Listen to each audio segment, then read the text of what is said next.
Atos capítulo 2, eu quero ler aqui, porque hoje nós vamos falar de algo muito importante que fala sobre a igreja do Senhor. Eu creio que a maioria que estão nos acompanhando aqui, aí através dessa live, conhece o texto de Atos capítulo 2 e o verso 1, que diz assim: cumprindo-se, pois, o dia de Pentecostes, estavam todos reunidos no mesmo lugar, e de repente veio um vento, um som, veio do céu um som como um vento, veemente, impetuoso, e encheu toda a casa, e também os que estavam lá assentados. E foram vistas entre eles línguas repartidas como de fogo, as quais pousaram sobre cada um deles. E todos foram cheios do Espírito Santo e começaram a falar em outras línguas, conforme o Espírito Santo lhes concedesse ou lhes concedia que falassem. E em Jerusalém estavam habitando judeus, varões religiosos de todas as nações que estão debaixo do céu. Somente até aqui. Eu quero chamar a sua atenção para esse texto que acabamos de ler. Todos nós que conhecemos a Bíblia, nós sabemos que Deus sempre traz para nós uma palavra conforme a nossa necessidade. E hoje eu vejo que o Espírito Santo, ao ministrar ao meu coração a necessidade de nós trazermos aqui esta palavra. Eu quero fazer uma breve oração. Senhor, obrigado por estarmos aqui. Obrigado pelo ministério de louvor, por cada um. Conforme a tua vontade, conforme o teu querer, Senhor. Que eu seja um canal de bênção nesta noite, para a glória e honra do teu nome. Amém. Graças a Deus. Amém. Vocês podem ficar à vontade, tomar o assento aí, em nome de Jesus. Amém. Glória a Deus. Meus irmãos, esse texto de Atos 2 aqui está narrando o momento em que a igreja inicia-se. Todos nós conhecemos muito bem esse texto. A Bíblia diz que após Jesus morrer a morte de cruz, após ele ressuscitar ao terceiro dia, então ele está prestes a subir em ascensão ao céu. Mas ele passa ainda 40 dias e muitos olhos viram o Senhor Jesus ressurreto ou ressuscitado. Muitas testemunhas ocular viram Jesus ressurreto e foram testemunhas, como ele aparece para as mulheres, ali que as mulheres não o reconhecem, pensam ser um jardineiro. Ele aparece também para 2 discípulos que estão a caminhos de Emaús, que também são testemunhas. Ele aparece para os seus discípulos também reunidos. Mas antes dele subir ao céu, antes de completar os 40 dias, lá no capítulo 1 do Atos dos Apóstolos, ele reúne os seus discípulos. Quem sabe como nós estamos aqui, Jesus reúne, e Jesus começa então a falar com eles. E nós notamos em Atos capítulo 1, versículo 6, também o versículo 7 e o versículo 8, que os discípulos estão preocupados o Senhor Jesus estabelecer um reino deste mundo. Quem sabe um reino teocrático, quem sabe um reino deste mundo, um reinado para a nação de Israel. Eles estão preocupados por quê? Porque nesse tempo a nação de Israel está sob o domínio do Império Romano, a influência grega, e então eles queriam que Jesus sentasse em um trono, proclamasse a independência de Israel, restaurasse novamente o reino de Israel. E ele pergunta para Jesus: Senhor, mestre, tu irás restaurar a este tempo o reino de Israel? E a resposta que Jesus traz para os seus discípulos é esta: olha, não compete a vocês saberem tempos ou estações, pois o Pai reservou pela sua exclusiva autoridade. Jesus estava dizendo: vocês não precisam se preocupar com estações, vocês não precisam se preocupar com tempo, porque quem é o dono do tempo é o Senhor Jesus, é o Senhor Deus Pai. Quando diz que dele a autoridade para domínio do tempo é de Deus, Jesus estava dizendo: quem controla o tempo e as estações é o Senhor Deus de Israel. E então ele traz essa palavra para os discípulos, e ele ainda continua dizendo: mas é o seguinte, vocês vão receber poder do alto, vocês vão ser capacitados ao descer sobre vós o meu Espírito, e aí vocês serão minhas testemunhas, tanto em Jerusalém, em Samaria, até os confins da terra, vocês serão minhas testemunhas. Os discípulos preocupados com o reino dessa terra, e Jesus preocupado com o reino espiritual. O que nós aprendemos aqui nesta noite, que o Senhor está nos ensinando, que nós devemos entender que a prioridade é o reino do céu em nossa vida. Quando nós entendemos isso, nós priorizamos o reino do céu, e a própria Bíblia nos dá resposta para isso, dizendo: quando nós buscamos primeiramente o reino dos céus, as outras coisas são acrescentadas na nossa vida. Sabe o que eu aprendo aqui? Que nós temos que entender esse princípio, priorizar o reino de Deus. E mais Jesus diz para ele: vocês vão ficar em Jerusalém, e vocês vão ser cheios do poder. E então eles estão agora em Jerusalém, estão reunidos nos cenáculos e estão orando, porque eles estão debaixo desta promessa, estão orando e aguardando, orando e aguardando. E a Bíblia diz no verso que nós lemos, no capítulo 2 e verso 1, diz assim: cumprindo-se o dia de Pentecoste. Quando nós entendemos esse texto, quando nós olhamos para esse texto, nós vamos entender que o dia de Pentecostes era uma festa muito especial para a nação de Israel. Porque o dia de Pentecostes era comemorado 50 dias depois da Páscoa. Por isso veio o nome de Pentecoste, que é de origem grega. Por quê? Porque a festa de Pentecoste antes também tinha outros nomes, antes dela ser influenciado ali o Império grego, para usar este nome Pentecoste. Antes era ali a festa das colheitas, e a festa das colheitas que era comemorada 50 dias depois da Páscoa. Todos os judeus se reuniam e traziam a colheita, traziam para poder agradecer a Deus, para poder oferecer a Deus e para poder se alegrar. Então vinha gente de tudo quanto é lado, o pessoal colhia e vinha então, trazia para a festa. Esta festa também, que aqui está denominada festa da Páscoa, também era chamada festa das semanas. Por quê? Porque era comemorado durante 7 semanas após a Páscoa.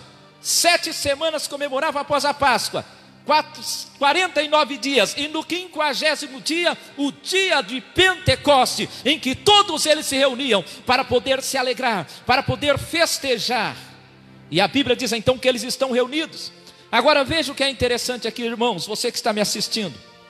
Veja o paralelo que tem a festa da Páscoa, 50 dias depois, a festa da colheita, ou a festa das semanas, ou então a festa de Pentecoste.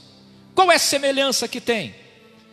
O judeu, ele comemorava não só a festa, a segunda festa, que era a segunda festa, chamada aqui a festa das colheitas, ou a festa das semanas, mas eles também comemoravam nessa data, a data em que Moisés tinha recebido as tábuas da lei. Eles comemoravam também essa data. Agora, da Páscoa, que foi comemorada pela primeira vez quando ainda eles estavam no Egito. Estavam reunidos no Egito e comemoravam a primeira Páscoa lá no Egito. 50 dias depois, a tábua dos 10 mandamentos são entregues. Agora imagina só aqui uma coisa. Jesus tinha sido crucificado, Jesus ressuscita na Páscoa, no domingo de Páscoa.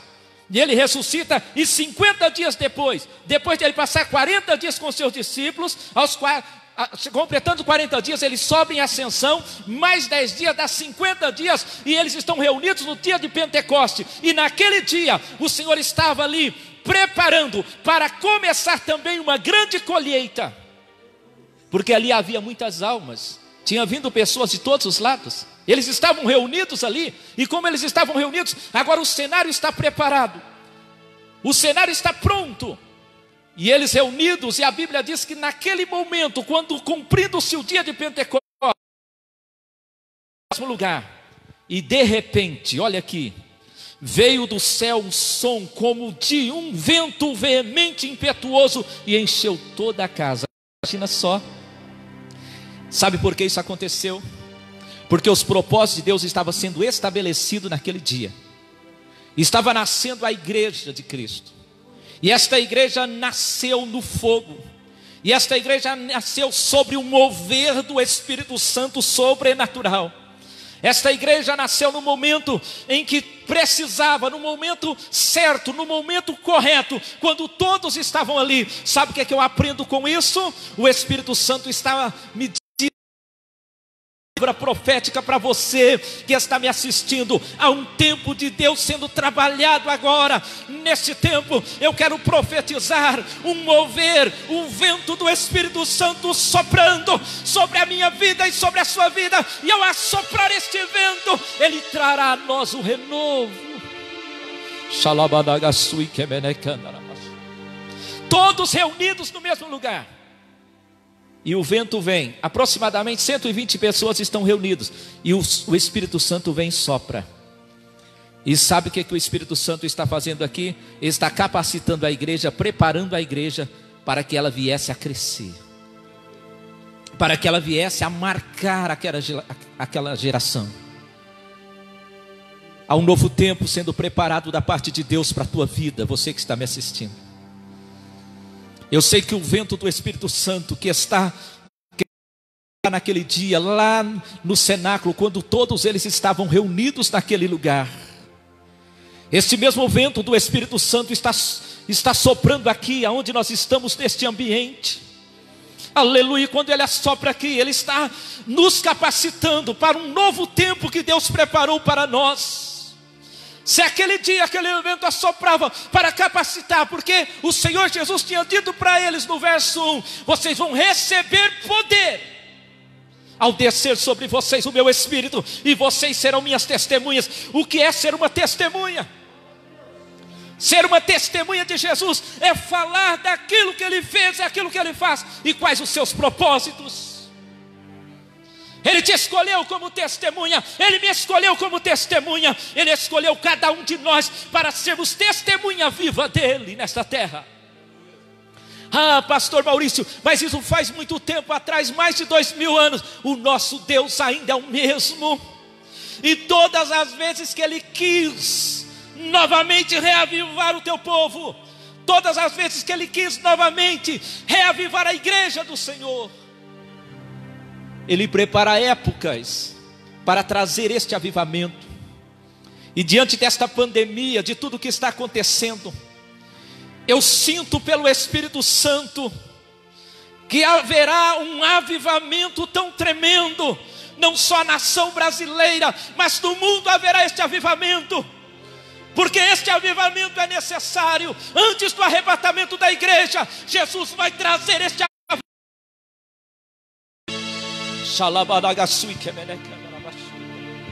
para que muitos se despertem da onde eles estão, para que muitos venham acordar, para que muitos venham despertar.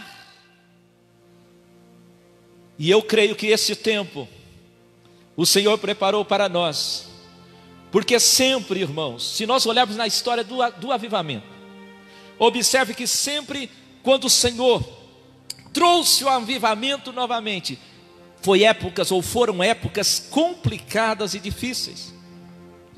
A Argentina teve o maior número de conversão no tempo de maior crise da sua história, aonde o maior número de conversão aconteceu. Então o que eu aprendo aqui? Quanto mais a coisa costa, quanto mais as coisas ficam difíceis, mais a igreja de Jesus cresce. Quanto mais as coisas complicam, mas nós crescemos. Sabe por quê? Porque a adversidade ela não nos mata, a perseguição ela não nos mata, a luta ela não nos mata. Pelo contrário, tudo isso nos leva mais perto de Deus. E quando nós chegamos mais perto de Deus, nós recebemos mais de Deus. Como que nós chegamos mais perto de Deus? Através da oração, através do quebrantamento. E tudo isso acontecendo traz resultado de avivamento para a nossa vida.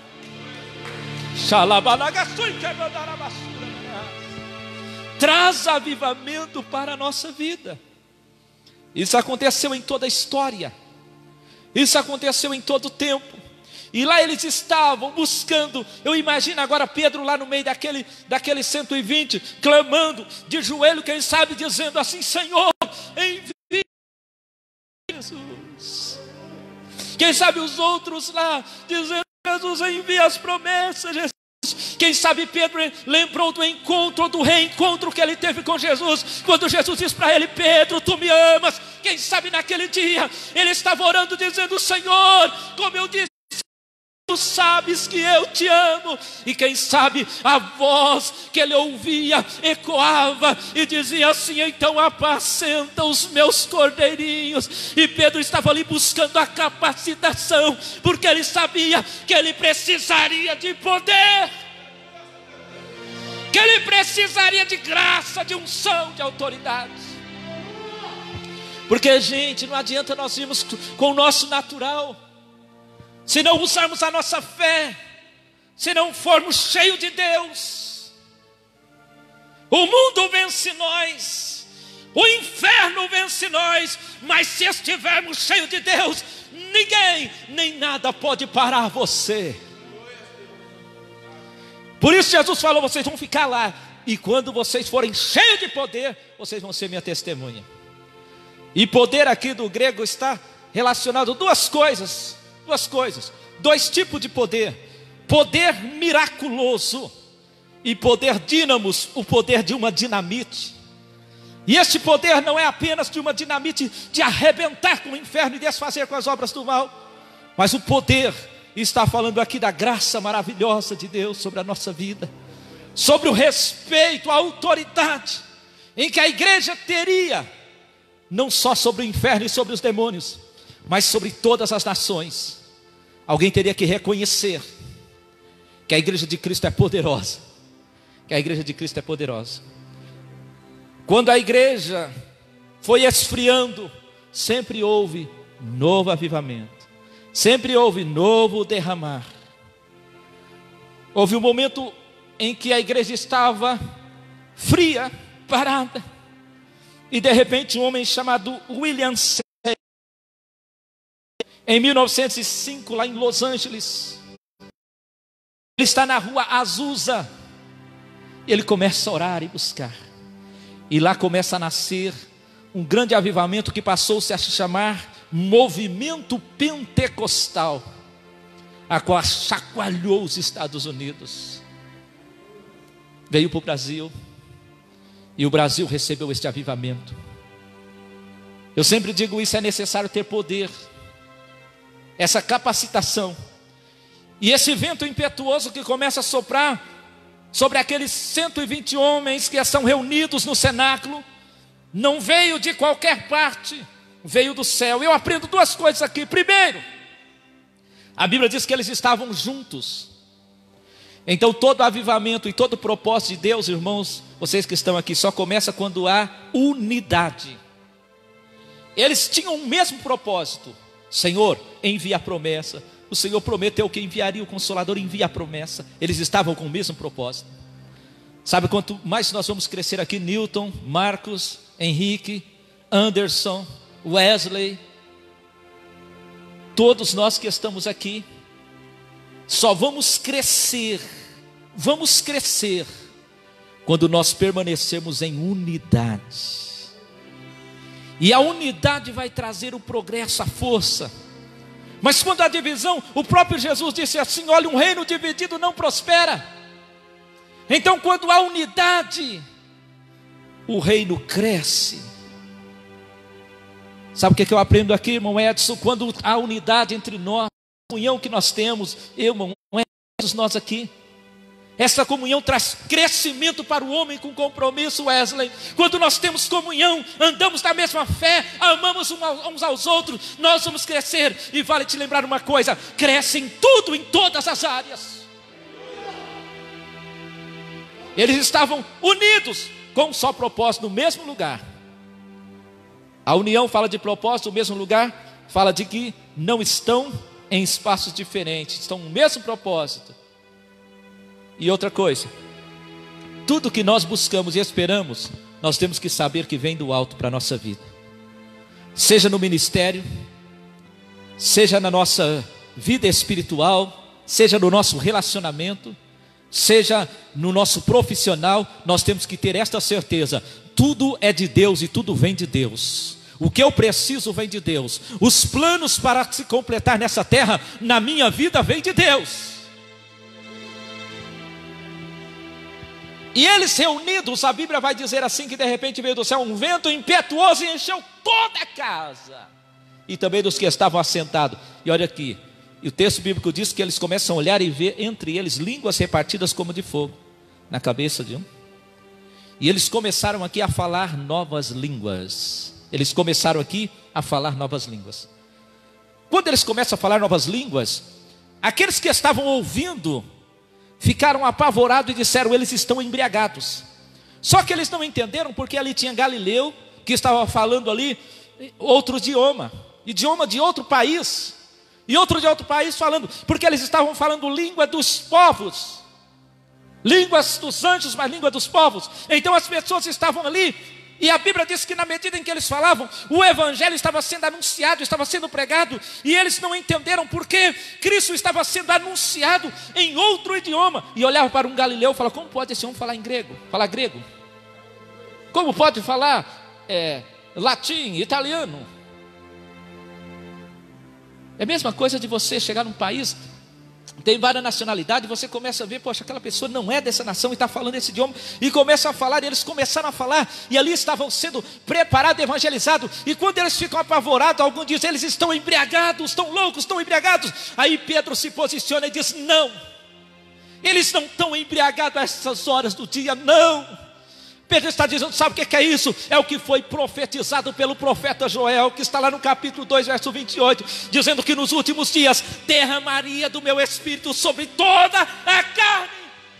Está dizendo, é uma profecia que está se cumprindo hoje. Pedro está dizendo, e Pedro começa a anunciar o evangelho, a falar do evangelho. Agora imagina, Pedro lembrou: o Senhor me falou que era para me apacentar, e eu estou pregando. E sabe o que aconteceu? Na sua primeira mensagem, 3.000 almas se rendem aos pés do Senhor. 3.000. Aqui está a grande colheita, a festa da grande colheita. 3.000. Só que ele tinha sido capacitado pelo Espírito Santo de Deus. Escute isso aqui para me fechar. Nós temos que buscar os dons de Deus, porque toda capacitação, ela vem de Deus. Toda capacitação, ela vem de Deus. Você pode estudar, você pode ser um intelecto, você pode ser um expert. Se você não estiver a graça de Deus sobre a sua vida, a unção de Deus, o Espírito Santo de Deus que te capacita, não vai sentir efeito. Você pode ter uma oratória excelente, você pode ter um esboço excelente, você pode explanar do jeito que você, quem sabe, deixa as pessoas de queixo caído. Mas e o mundo espiritual? Esse só se vence com poder. Paulo, na sua primeira carta aos Coríntios, ele instrui a igreja, lá no capítulo de número 10, se eu não me engano. Deixa eu dar uma olhadinha aqui. 1 Coríntios, lá no capítulo de número 12, diz para a igreja: irmãos, eu quero que vocês não sejam ignorantes acerca dos dons espirituais. Ele está dizendo assim: olha, porque o Espírito é um só. Ele está falando de um Espírito que é um só. Porque o Espírito é um só, que opera em todos. Porém, há diversidades de dons, há vários dons, mas o Espírito é o mesmo. Então entenda o seguinte aqui: o Espírito Santo é um só. Só que ele distribui dons, porque a Bíblia diz que o Senhor Jesus veio para dar dons aos homens, dádiva de Deus à humanidade. Todo aquele que aproxima de Deus recebe o dom. Existem dons naturais, nossos, e existem os dons que vêm de Deus. E veja que ele vai descrever aqui uma série, fala sobre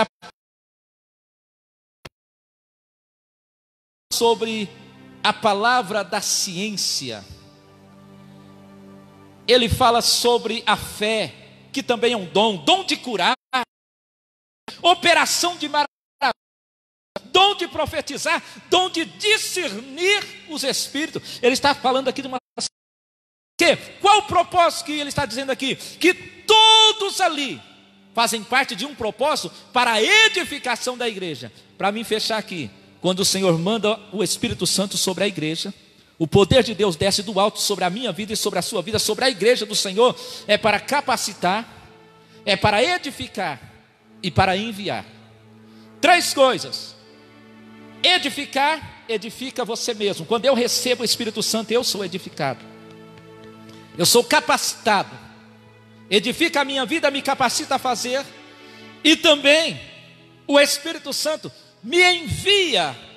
O Espírito Santo, ele age na nossa vida, nos capacitando para que nós sejamos enviados no propósito que ele tem para a nossa vida. Uma igreja sem a presença do Espírito Santo, a igreja sem a presença real do Espírito Santo, não tem milagres, não tem obra missionária, não tem edificação. Em Atos capítulo 13, aquela ela tinha 3 coisas. Diz que eles oravam e jejuavam. E quando eles oram e jejuam, oração está falando de edificação pessoal, jejum também. Outra coisa, eles adoravam. E em terceiro lugar, eles foram enviados por aquela igreja. Sabe por quê? Porque era uma igreja missionária. Então o Espírito Santo está aqui para poder capacitar você hoje, você que está me ouvindo, você que está assistindo essa live, nós que estamos aqui. O Espírito Santo está aqui para poder nos capacitar, para que quando nós somos capacitados, cheios desse Espírito Santo, nós possamos ir, anunciar, levar, falar deste amor como nós estamos falando aqui. Sabe por que nós estamos fazendo essa live? Porque o Espírito Santo nos impulsiona a levar a palavra até você, a anunciar o Evangelho até você. Por isso eu te convido que nesta noite você venha, juntamente conosco, a adorar a Deus. Seja edificado através da adoração. Tenha sensibilidade, ouça a voz de Deus esta noite dizendo para você: busque avivamento para a tua alma. Ah, pastor, eu estou tão desanimado. Ah, eu estou desistindo de viver. Não faça isso. Hoje o Espírito Santo está falando com você. A sua história ainda não acabou. A sua vida ainda não acabou. Ele quer reavivar o teu coração novamente. Aleluia, que esta noite o mesmo vento impetuoso que soprou e encheu o cenáculo aquele dia, venha esta noite encher a nossa vida, encher a sua vida, onde você está aí na tua casa, onde você está aí nos assistindo nesta hora, você seja tocado. Enquanto nós estivermos adorando aqui, eu quero convidar o Nilton, enquanto ele estiver adorando, que você seja tocado.